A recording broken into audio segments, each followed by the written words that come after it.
গল্পগুচ্ছ সাথে অর্পিতার আসরে সকল শ্রোতা বন্ধুদের স্বাগত জানাই। গল্পগুচ্ছ সাথে অর্পিতার চ্যানেলে আজকের নিবেদন শরৎচন্দ্র চট্টোপাধ্যায়ের লেখা গল্প সতীর দ্বিতীয় পর্ব। গল্পটি বলার সময় আমার যদি কোনো ভুল হয়ে থাকে তাহলে আমি সবার কাছে ক্ষমা প্রার্থী। আর গল্পটি যদি আপনাদের ভালো লেগে থাকে লাইক, সাবস্ক্রাইব ও ছোট্ট একটি কমেন্ট করতে ভুলবেন না। আপনারা কমেন্ট করলে তবেই আমি জানতে পারি আমার গল্প পাঠ আপনাদের কেমন লাগছে। তাহলে চলুন শোনা যাক আজকের গল্প সতীর দ্বিতীয় পর্ব। গল্প পাঠে আমি অর্পিতা।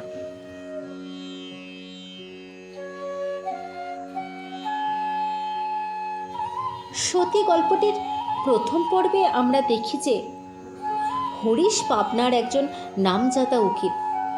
যখন তার বয়স 40-এরও কম ছিল তখন তাদেরই প্রতিবেশী হরকুমারের কাছে আসন্ন পরীক্ষার প্রস্তুতি নিতে যায় এবং ঠিক সেইখানেই দেখা হয় হরকুমারের মেয়ে লাবণ্যপ্রভার সাথে। সেও আইএ পরীক্ষার জন্য প্রস্তুত হচ্ছিল, কিন্তু হরিশের বাবা মা এই ব্যাপারটা খুব একটা ভালো চোখে দেখলেন না এবং তড়িঘড়ি করে হরিশের বিয়ে ঠিক করে দিলেন নির্মলার সাথে। কিন্তু নির্মলা বিয়ের পর থেকেই হরিশকে সন্দেহ করতে শুরু করে। এই পর্বে আমরা জানতে পারবো এই সন্দেহ কি হরিশের জীবনটাকে জ্বালিয়ে পুড়িয়ে একেবারে শেষ করে দিল। সবটা জানতে হলে গল্পটি শেষ অবধি শুনতে থাকুন।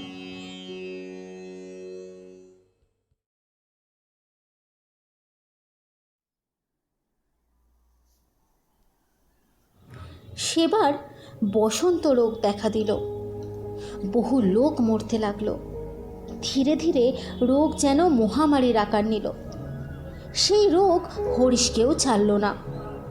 কবিরাজ এসে পরীক্ষা করে মুখ গম্ভীর করে বললেন, মা জননী, এ তো আমার মারাত্মক বলে মনে হচ্ছে। এ থেকে রক্ষা পাওয়া। রায়বাহাদুর তখন পরলোকে। হরিশের বৃদ্ধ মা আচার খেয়ে পড়লেন। ঠিক এমনই সময় নির্মলা ঘর থেকে বেরিয়ে এসে বলল,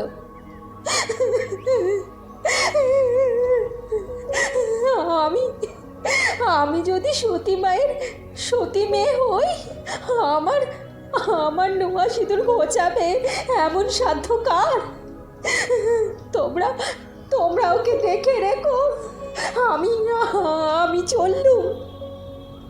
এই বলে সে শীতলার মন্দিরে গিয়ে হত্যে দিয়ে পড়ল, মা গো মা, ও মা, মুখ তুলে চাও, আমার স্বামীকে ভালো করে দাও মা, আমার স্বামীকে ভালো করে দাও। এই আমি তোমার কাছে মানত করলাম মা, উনি যদি বাঁচেন তবেই আমি বাড়ি ফিরবো, নইলে এইখান থেকেই আমি ওর সঙ্গে যাব। মা, আমায় দেখো তুমি। এই 7 দিনের মধ্যে দেবতার চরণামৃত ছাড়া কেউ তাকে একটু জল পর্যন্তও খাওয়াতে পারল না। 7 দিনের মাথায় কবিরাজ এসে বললেন, মা, তোমার স্বামীর এখন বিপদ কেটে গেছে, তুমি এবার ঘরে চলো মা। লোকে ভিড় করে নির্মলাকে দেখতে আসলো। মেয়েরা পায়ের ধুলো নিল। তার মাথায় থাবা থাবা সিঁদুর ঘষে দিয়ে বলল, দেখেছো, এ মানুষ তো নয়, যেন সাক্ষাৎ মা বসে আছে আমাদের সামনে। বয়স্ক লোকেরা বললেন, সাবিত্রীর উপেক্ষার মিথ্যে না কলিতে ধর্ম গেছে বলে একেবারে 16 আনায় গেছে। দেখো দেখো, এই জমের মুখ থেকে স্বামীকে কি করে ফিরিয়ে নিয়ে এলো। হরিশের বন্ধুরা লাইব্রেরি ঘরে বলাবলি করতে লাগলো, সাধে কি আর মানুষের স্ত্রীর গোলাম হয়ে থাকে হে? বিয়ে তো আমরাও করেছি, কিন্তু এমন নইলে আর স্ত্রী। এখন বোঝা গেল কেন হরিশ সন্ধ্যের পর আর বাইরে থাকতে চায় না। বীরেন উকিল ভক্ত লোক। গত বছর ছুটিতে কাশী গিয়ে সে সন্ন্যাসীর কাছে মন্ত্র নিয়ে এসেছে। টেবিলে প্রচণ্ড জোরে একটা থাপ্পড় মেরে বলল, আমি জানতাম হরিশ মরতেই পারে না। সত্যিকারের সতীত্ব জিনিসটা কি সোজা ব্যাপার হে। বাড়ি থেকে বলে গেল যদি সতী মায়ের সতী মেয়ে হই। ওহ, এই কথাটা শুনে না শরীরটা আমার শিউরে ওঠে। তারিণী চাটুর্যের বয়স হয়েছে, আপিংখোর লোক। একধারে বসে নিবিষ্ট চিত্তে তামাক খাচ্ছিল। হুকোটা বেয়ারার হাতে দিয়ে নিঃশ্বাস ফেলে বলল, শাস্ত্র মতে সহধর্মিনী কথাটা ভারী শক্ত। আমায় দেখো না, কেবল মেয়েই 7টা, বিয়ে দিতে দিতেই ফতুর হয়ে গেলাম হে। অনেকদিন পরে ভালো হয়ে আবার যখন হরিশ আদালতে উপস্থিত হলো, তখন কত লোক যে তাকে অভিনন্দন করলো তার হিসেব করা দায়। ব্রজেন্দ্রবাবু সখেদে বললেন, ভাই হরিশ, এই তোমাকে স্ত্রৈণ বলে অনেক লজ্জা দিয়েছি, মাপ করো হে। লক্ষ কেন, কোটি কোটির মধ্যেও তোমার মতো ভাগ্যবান নেই, তুমি ধন্য। ভক্ত বীরেন বলল, সীতা সাবিত্রীর কথা ছেড়ে দাও, কিন্তু খনা, লীলাবতী, গার্গী আমাদের দেশেই তো জন্মেছিলেন। ভাই স্বরাজ ফরাজ যাই বলো, কিছুতেই হবে না। মেয়েদের যতদিন না আবার তেমনি তৈরি করতে পারবো, আমার তো মনে হয় শীঘ্রই পাবনায় একটা আদর্শ নারী শিক্ষা সমিতি গড়ে তোলা প্রয়োজন, এবং যে আদর্শ মহিলা তার পার্মানেন্ট প্রেসিডেন্ট হবে তার নাম তো আমরা সবাই জানি। কি বলেন চাটুর্য মশাই? বৃদ্ধ তারিণী চাটুর্যে বললেন, সেই সঙ্গে একটা প্রণপ্রথা নিবারণী সমিতি হওয়াও আবশ্যক। দেশটা তো একেবারে ছাড়খাড় হয়ে গেল।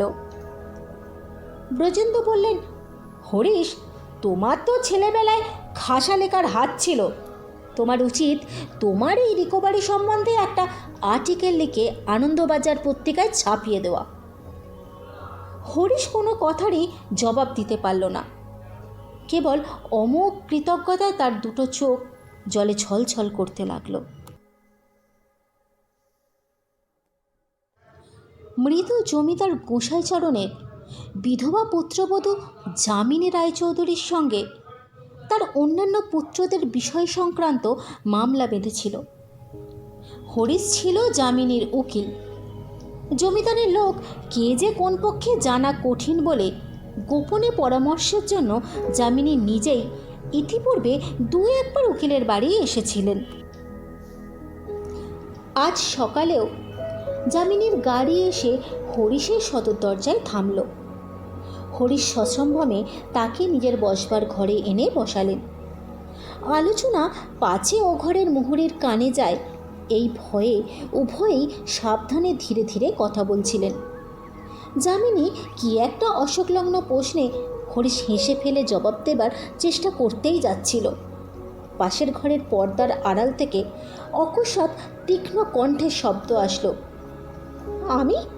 আমি সব শুনেছি। যামিনী চমকে উঠলেন। হরিশ লজ্জায় ও শঙ্কায় কাঠ হয়ে গেল। একজোড়া অতি সতর্ক চোখ আর কান যে তাকে অহরহ পাহারা দিয়ে আছে, একথা সে মুহূর্তের জন্য ভুলেছিল। পর্দা ঠেলে নির্মলা রণমূর্তিতে বের হয়ে আসলো। হাত নেড়ে কণ্ঠস্বরে বিষ ঢেলে বলে উঠল, ফুসফুস করে কথা বলে আমাকে আমাকে ফাঁকি দেবে? কি মনে করো তুমি আমাকে? কি মনে করো? কই কই আমার সঙ্গে তো কখনো তোমাকে এমন হেসে কথা কইতে দেখিনি। দেখিনি তোমাকে। তোমার ব্যাপারটা কি বলো তো? সত্যি কথা বলতে নির্মলার এই অভিযোগ কিন্তু মিথ্যে নয়। যামিনী সভয়ে বলল, এ কি কাণ্ড হরিশবাবু? হরিশ বিমূঢ়ের মতো কিছুক্ষণ চেয়ে থেকে বলল, ও পাগল একটা। নির্মলা বলে উঠল, হ্যাঁ পাগল, আমি পাগলই বটে, কিন্তু কিন্তু কে করলে আমাকে পাগল? শুনি না, কে আমাকে পাগল বানালে? এই বলে সে হাউমাউ করে কেঁদে ফেলে সহসা যামিনীর পায়ের কাছে ঢিপ করে পড়ে মাথা করতে লাগলো। মুহুরী কাজ ফেলে ছুটে আসলো। একজন জুনিয়র উকিল সেইমাত্র এসেছিল। সে এসে দরজার সামনে দাঁড়িয়ে পড়ল।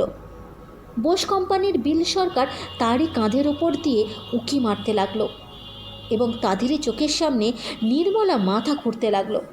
হ্যাঁ হ্যাঁ, আমি আমি সব জানি, সব বুঝি। থাকো থাকো, তোমরাই সুখে থাকো। কিন্তু কিন্তু আমি যদি সতী মায়ের সতী কন্যা হই, যদি মনে গায়নে এক বই না দুই জেনে থাকি, যদি আর আমি পারছি না, আমি আর পাচ্ছি না। এদিকে যামিনীও নিজে কেঁদে ফেলে বলতে লাগলেন, এ কি ব্যাপার হলো হরিশবাবু? এ কি দুর্নাম দেওয়া হলো? এ কি হলো আমার? হরিশ আর কোনো কথা বলতে পারল না। মাথা নিচু করে দাঁড়িয়ে থাকতে থাকতে তার শুধু মনে হতে লাগলো, এই মুহূর্তে তার পায়ের নিচের মাটি দুভাগে বিভক্ত হলো না কেন? লজ্জায়, ঘৃণায়, রাগে সেদিন হরিশ সেই ঘরে চুপ করে বসে রইল। আদালতে যাবার কথা ভাবতেও পারল না। দুপুরবেলা উমা এসে বহু সাধ্য সাধনায় এবং মাথার দিব্যি দিয়ে কিছু খাইয়ে গেল। সন্ধে নামার আগে বামুন ঠাকুর রূপোর বাটিতে করে খানিকটা জল এনে পায়ের কাছে রাখল। হরিশের প্রথমে ইচ্ছে হলো একটা লাথি মেরে ফেলে দেয়, কিন্তু আত্মসংবরণ করে আজও পায়ের বুড়ো আঙুলটা ডুবিয়ে দিল। স্বামীর পা ধোয়া জল না খেয়ে নির্মলা কোনোদিনই জলস্পর্শ করত না। রাতে বাইরের ঘরে একা শুয়ে হরিশ ভাবছিল, তার এই দুঃখময় দুর্ভর জীবনের অবসান কবে হবে। যদিও তার এমন ভাবনা আজ প্রথম নয়, কিন্তু তার এই সতী স্ত্রীর একনিষ্ঠ পতিপ্রেমের দুঃসহ নাগপাশের বাঁধন থেকে মুক্তির কোনো পথই তার চোখে পড়ল না।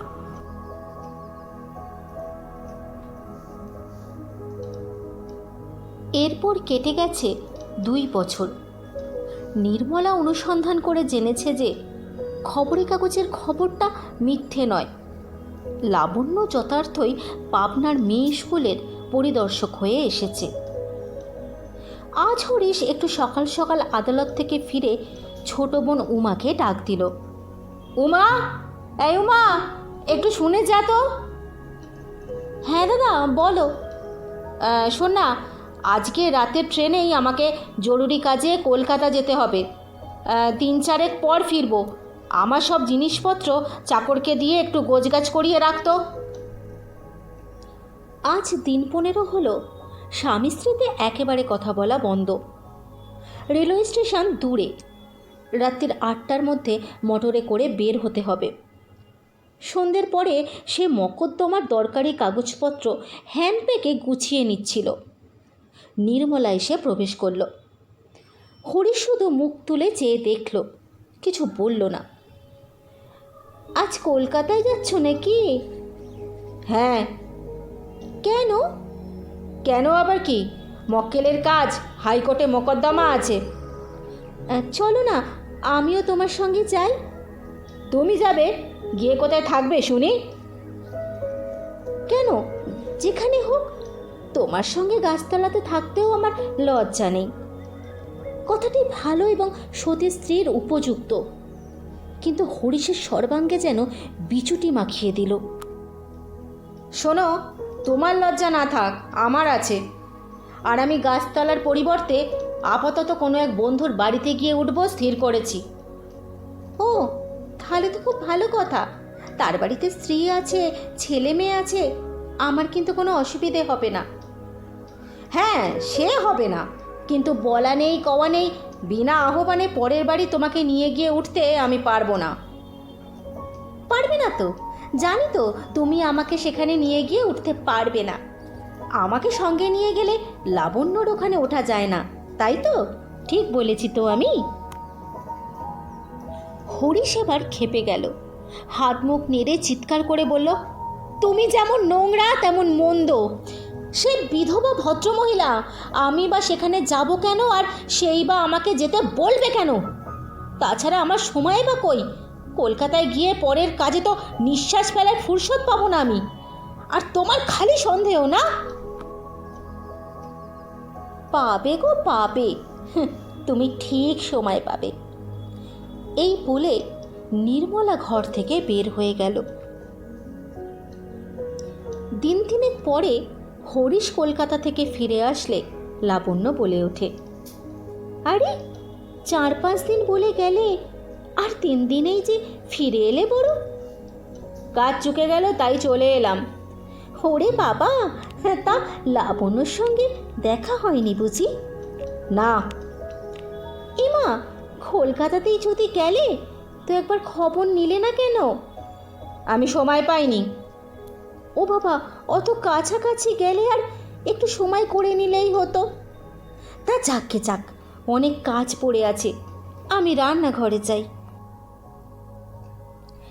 এর মাসখানেক পরে একদিন আদালতে বেরোনোর সময় হরিশ তার বোনকে ডেকে বলল, আজ আমার ফিরতে বোধ করে একটু রাত হবে উমা। কেন দাদা? উমা কাছেই ছিল, আসতে বললেও চলতো, কিন্তু কণ্ঠস্বর উঁচুতে চড়িয়ে অদৃশ্য কাহাকে লক্ষ্য করে হরিশ উত্তর দিল, যোগেনবাবুর বাড়িতে একটা জরুরি পরামর্শ আছে, দেরি হয়ে যেতে পারে। সেদিন ফিরতে দেরি হলো, রাতের 12টার কম নয়।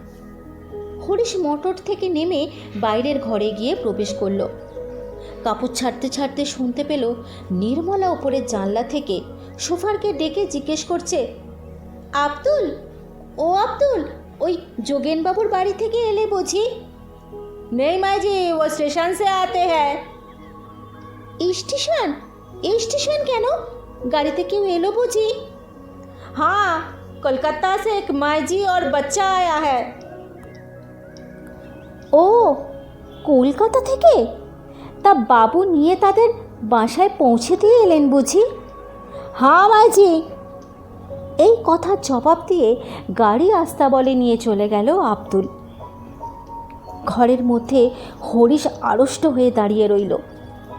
এইরূপ সম্ভাবনার কথা যে তার মনে হয়নি তা নয়, কিন্তু নিজের চাকরকে মিথ্যে বলার অনুরোধ সে কিছুতেই করে উঠতে পারেনি। রাতে শোবার ঘরে একটা কুরুক্ষেত্র কাণ্ড হয়ে গেল। পরের দিন সকালেই লাবণ্য তার ছেলেকে নিয়ে এই বাড়িতে এসে উপস্থিত হলো। হরিশ বাইরের ঘরে ছিল। তাকে বলল, চলুন, আপনার স্ত্রীর সঙ্গে পরিচয় নেই, আলাপ করিয়ে দেবেন। হরিশের বুকের মধ্যে তখন তোলপাড় করতে লাগলো। একবার সে এমন বলতে চাইল যে এখন অত্যন্ত কাজের তাড়া, কিন্তু সে অজুহাতও খাটল না। তাকে সঙ্গে করে স্ত্রীর সঙ্গে পরিচয় করাতেই হলো। বছর 10-এর ছেলে এবং লাবণ্য, নির্মলা তাদের সমাদরে গ্রহণ করল। ছেলেকে খাবার খেতে দিল এবং তার মাকে আসন পেতে সযত্নে বসালো। আমার কি সৌভাগ্য যে আমি আপনার দেখা পেলাম। লাবণ্য এর উত্তর দিয়ে বলল, হরিশবাবুর মুখে শুনেছিলাম আপনি ক্রমাগত বারব্রত আর উপবাস করে শরীরটাকে নষ্ট করে ফেলছেন। এখন তো বেশ ভালো দেখাচ্ছে না? আরে না না, ওসব বাড়ানো কথা। কিন্তু এত কথা উনি আবার আপনাকে কবে বললেন? হরিশ তখনও কাছে দাঁড়িয়েছিল। সে একেবারে বিবর্ণ হয়ে উঠল। লাবণ্য বলল, কেন এবারে কলকাতায়? খেতে বসে কেবল আপনারই কথা। ওর বন্ধু কুশলবাবুর বাড়ি থেকে আমাদের বাড়ি খুব কাছে কি না, ছাদের ওপর থেকে চেঁচিয়ে ডাকলে শোনা যায়। নির্মলা বলে উঠল, ও তাহলে তো খুব সুবিধেই হয়েছে। লাবণ্য হেসে বলল, না না না, তাতে কোনো সুবিধে হয়নি। ছেলেকে পাঠিয়ে রীতিমতো ধরে আনতে হয়েছে। তাই নাকি? লাবণ্য বলল, আবার যাতে গোড়ামিও কম নেই। ব্রাহ্মণদের ছোঁয়া খান না, আমার পিসিমার হাতে পর্যন্ত না। সমস্তই আমাকে নিজে রেঁধে নিজে পরিবেশন করতে হতো। এই বলে সে হাসি মুখে সকৌতুকে হরিশের প্রতি চেয়ে বলল, আচ্ছা, এর মধ্যে আপনার কি লজিক আছে বলুন তো? আমি কি ব্রাহ্ম সমাজ ছাড়া? হরিশের সর্বাঙ্গ ঝিমঝিম করতে লাগলো। তার মিথ্যেবাদিতা প্রমাণিত হওয়ায় তার মনে হলো এতদিনে মা বসুমাতা দয়া করে বোধহয় তাকে জঠরে টেনে নিয়ে যেতে কৃপা করেছে। কিন্তু অদ্ভুত কথা এই যে নির্মলা আজ ভয়ঙ্কর বা মারাত্মক কিছু কাণ্ড ঘটালো না, চুপ করে স্থির হয়ে বসে রইল। হয়তোবা সংশয় জর্জরিত একটা ধারণা এইভাবে সত্যিরূপে প্রকট হয়ে তার সামনে হাজির হওয়াতে সেও কিছুটা অবচেতন হয়ে পড়েছিল। লাবণ্য চলে গেলে নির্মলা ঝড়ের বেগে ঘরে ঢুকে বলল, ছি ছি ছি ছি, তোমার লজ্জা করে না? তুমি এত এত মিথ্যেবাদী, এত মিথ্যে কথা বলো। ছি, তোমার মুখ দেখতেও আমার এখন ঘেন্না করছে। হরিশ চোখ রাঙিয়ে লাফিয়ে উঠে বলল, বেশ করি বলি, বেশ করি, আমার খুশি আমি বলি, এরপর আমি আবার বলবো। হ্যাঁ হ্যাঁ, বলো না, বলো, যত ইচ্ছে মিথ্যে বলো, যত খুশি আমাকে ঠকাও, বলো না, সব মিথ্যে বলো, আমাকে দাও আমাকে পাগল করে। কিন্তু কিন্তু ধর্ম যদি থাকে, যদি সতী মায়ের সতী মেয়ে হই, যদি কায়মনে সতী হই, আমার জন্য তোমাকে একদিন কাঁদতে হবে, হবেই, তুমি দেখে নিও। এই বলে সে যেমন এসেছিল তেমনই দ্রুত বেগে বাইরে চলে গেল। এই ঘটনার পর থেকে স্বামী স্ত্রীর মধ্যে কথা বলা একবারেই বন্ধ হয়ে গেল। নিচের ঘরে শোয় ও খায়, হরিশ আদালতে যাওয়া আসা করে, বাইরের ঘরে একা বসে কাটায়, সেটা নতুন কিছু নয়। আগে সন্ধ্যের সময় একবার করে ক্লাবে গিয়ে বসত, এখন সেটুকুনিও বন্ধ হয়েছে, কারণ শহরের সেই দিকেই লাবণ্যর বাড়ি। তার মনে হয় নির্মলার 2 চোখ এখন 10 চোখ হয়ে তাকে দিন রাত পাহারা দিচ্ছে, তার বিরাম নেই, বিশ্রামও নেই। স্নানের পরে আয়নার দিকে চেয়ে তার মনে হতো সতীসাধ্যের এই অক্ষয় প্রেমের আগুনে তার কুলসিত দেহের নশ্বর মেদ, মজ্জা, মাংস শুষ্ক ও নিষ্পাপ হয়ে অত্যন্ত দ্রুত উচ্চতর লোকের জন্য প্রস্তুত হয়ে উঠছে। তার আলমারির মধ্যে একখানা কালীসিংহের মহাভারত ছিল। সময় যখন কাটত না, তখন সেইখান থেকে বেছে বেছে সতীনারীর উপেক্ষান পড়ত। কি তার প্রচণ্ড বিক্রম, কতই না অদ্ভুত কাহিনী। স্বামী পাপী তাপী যাই হোক, কেবলমাত্র স্ত্রীর সতীত্বের জোরেই সমস্ত পাপ মুক্ত হয়ে অন্তে কল্পকাল তারা একত্রে বাস করে। কল্পকাল যে ঠিক কত হরিশ জানত না, কিন্তু সে যে কম নয় এবং মুনি ঋষিদের লেখা শাস্ত্রবাক্য যে মিথ্যে নয়, এই কথা মনে করে তার সর্বাঙ্গ অবশ হয়ে উঠত। পরলোকের ভরসায় জলাঞ্জলি দিয়ে সে বিছানায় শুয়ে মাঝে মাঝে ইহলোকের ভাবনা ভাবত, কিন্তু কোনো পথ নেই। সাহেবদের হলে মামলা মকদ্দমা খাড়া করে এতদিনে যা হোক একটা ছাড়রফা করে ফেলত, মুসলমানদের হলে 3 তালাক দিয়ে বহু পূর্বেই চুকিয়ে ফেলত। কিন্তু নিরীহ এক পত্নীব্রত ভদ্র বাঙালি, না, কোনো উপায় নেই। ইংরেজি শিক্ষায় বহু বিবাহ ঘুচেছে, বিশেষত নির্মলা চন্দ্রসূর্য, যার মুখ দেখতে পায় না, অতি বড় শত্রু, যার সতীত্বে বিন্দুমাত্র কলঙ্ক লেপন করতে পারে না, বস্তুত স্বামী ভিন্ন, যার ধ্যান জ্ঞান নেই, তাকেই পরিত্যাগ। বাপরে বাপ, নির্মল নিষ্কলুষ হিন্দু সমাজের মধ্যে কি আর মুখ দেখাতে পারবে হরিশ? দেশের লোক খাই খাই করতে করতে হয়তো তাকে কোনোদিন খেয়েই ফেলবে। ভাবতে ভাবতে চোখ কান গরম হয়ে উঠত। বিছানা ছেড়ে মাথায় মুখে জল দিয়ে বাকি রাতটুকু হরিশ চেয়ারে বসে কাটিয়ে দিত। এমন করে 1 মাস কেটে গেল। একদিন হরিশ আদালতে বের হচ্ছিল, ঝি এসে একখানা চিঠি তার হাতে দিল। বাবু, জবানের জন্য লোক দাঁড়িয়ে আছে। খামটা ছেঁড়া, ওপরে লাবণ্যের হস্তাক্ষর। হরিশ জিজ্ঞেস করল, আমার চিঠিটা খুলেছে কে? আগে মা জননী খুলেছে।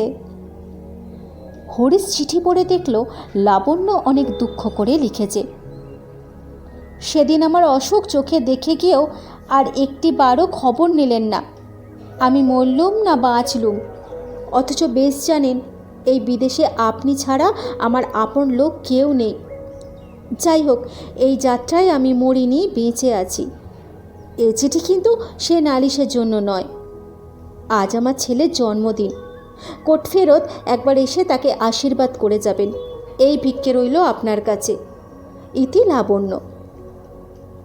পত্রের শেষে পুনশ্চ দিয়ে জানিয়েছে যে রাত্রের খাওয়াটা আজ আমার এখানেই সারতে হবে, একটুখানি গান বাজনারও আয়োজন আছে। চিঠিটা পড়ে বোধ করি কিছুক্ষণ সে আনমনা হয়ে পড়েছিল। হঠাৎ চোখ তুলতেই দেখতে পেল ঝি হাসি লুকোতে মুখ নিচু করেছে। অর্থাৎ বাড়ির দাসী চাকরের কাছে এ যেন একটা তামাশার ব্যাপার হয়ে উঠল। এক মুহূর্তে তার শিরার রক্ত আগুন হয়ে উঠল। এর কি কোনো সীমা নেই? যত সইছি ততই যেন অত্যাচারের সীমা আরও বেড়ে চলেছে। কে এনেছে চিঠিখানা? আগে তাদের বাড়ি ঝি এনেছে কর্তামশাই।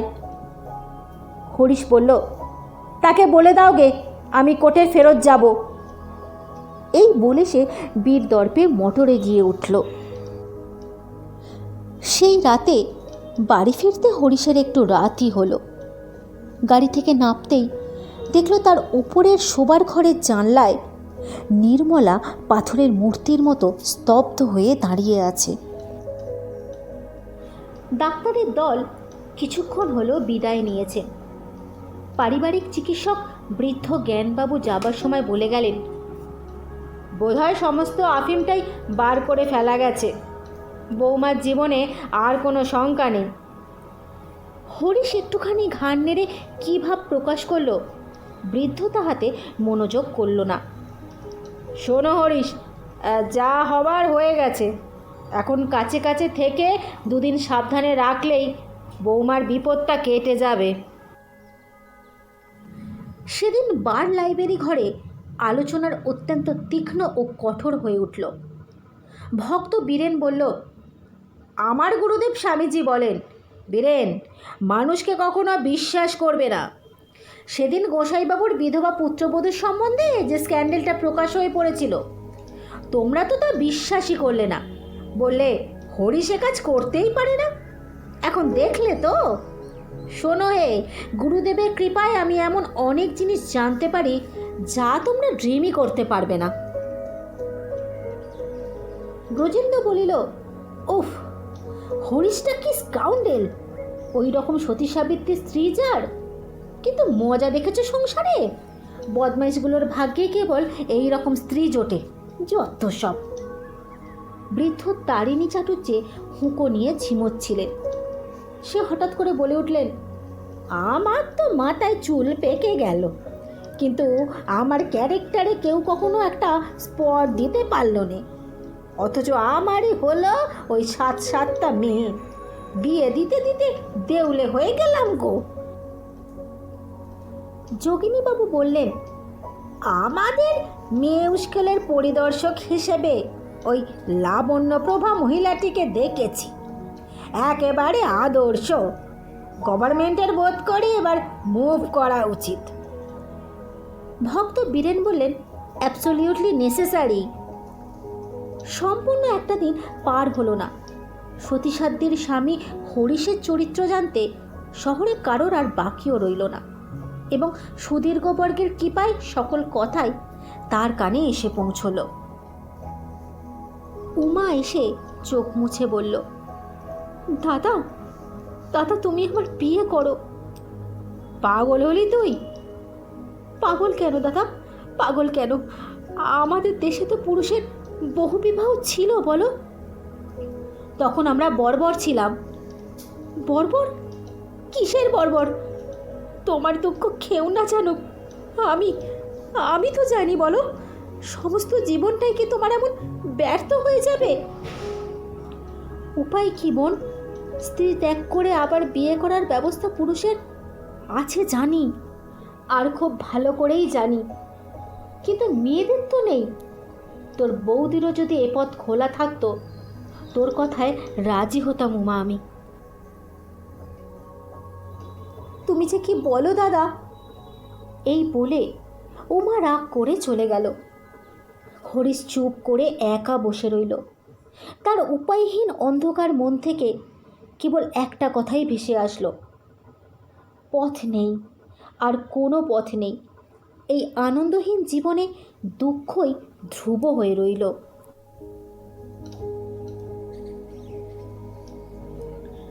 হরিশের বসার ঘরে তখন সন্ধ্যের ছায়া গাঢ়তর হয়ে এসেছিল।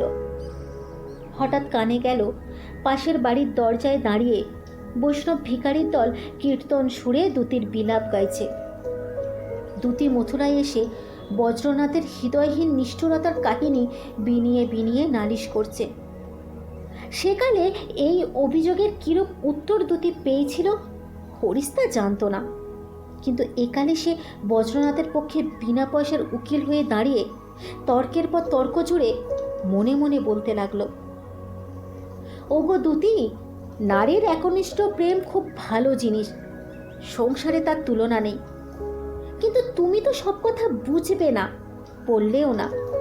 কিন্তু আমি জানি বজ্রনাথ কিসের ভয়ে পালিয়ে গিয়েছিলেন, এবং 100 বছরের মধ্যে আর এ মুখ হয়নি। কংস টংস সব মিছে কথা, সব মিছে কথা। আসল কথা শ্রী রাধার এই একনিষ্ঠ প্রেম। একটু থেমে বলতে লাগলো, তবু তো তখনকার কালে ঢের সুবিধে ছিল, মথুরায় লুকিয়ে থাকা চলতো। কিন্তু একালে ঢের কঠিন, না আছে পালাবার জায়গা, আর না আছে মুখ দেখাবার স্থান। এখন ভুক্তভোগী বজ্রনাথ দয়া করে ওদিনকে একটু শীঘ্রই তার পায়ে স্থান দিলেই বাঁচি। আজ আমি গল্পটি এখানেই শেষ করছি। আশা করি এই গল্পটি আপনাদের মন ছুঁয়ে গেছে।